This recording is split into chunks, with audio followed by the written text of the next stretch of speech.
today we'll be starting the conversation with the political developments in Ondo State. Of course, after that, we'll be joined by yet another resource to take a look at the takeoff of LCDAs in Ondo State. Joining me for the first leg of conversation this morning, centering on political developments in Ondo State, is the topmost political analyst and social commentator, Mr. Lekan Olajobi. It's nice to have you join me on the program, Lekan. My pleasure to be with you once again. Good afternoon.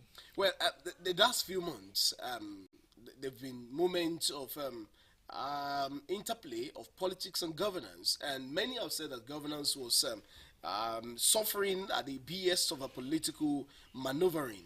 For you, the way that everything has now come to birth, do you see it as an end to all of these problems or a temporary end?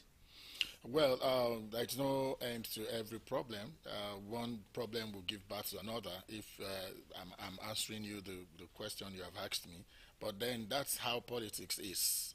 However, one has seen that in the last few months in this state, there have been so many maneuverings, manipulations, strategies here and there for power, and it's a mix of power play here and there, owing to what happened about the hailing governor of the state.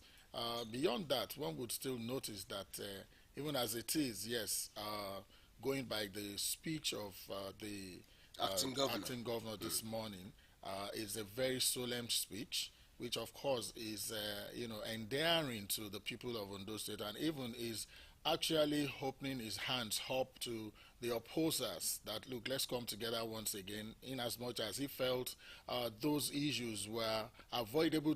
Repositioning of himself in power play that will come, at the next gubernatorial elections 2024 as regards holding power in Ondo State. But as it is, I think it's a new dawn this morning. And then, with his speech, which of course he said, with a humble heart, and that's so mixed feelings with a sober reflection in terms of any celebration.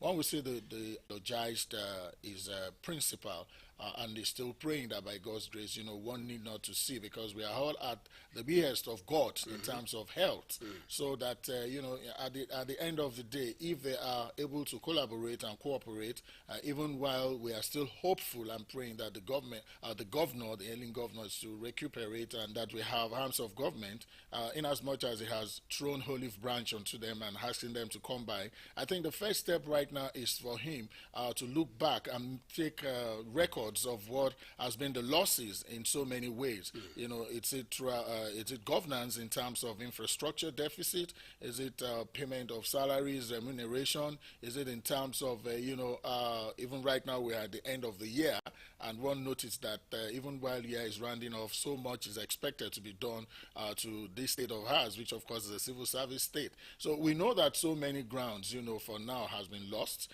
and it needs to actually hit the ground running as it is, but not alone. And politics at this point should be relegated to the background. Governance is what it is as we speak. So it needs the collaboration of all these people. First of all, you have to do a check and balance, a cross-check where the income and the expenditure of the state is at the moment.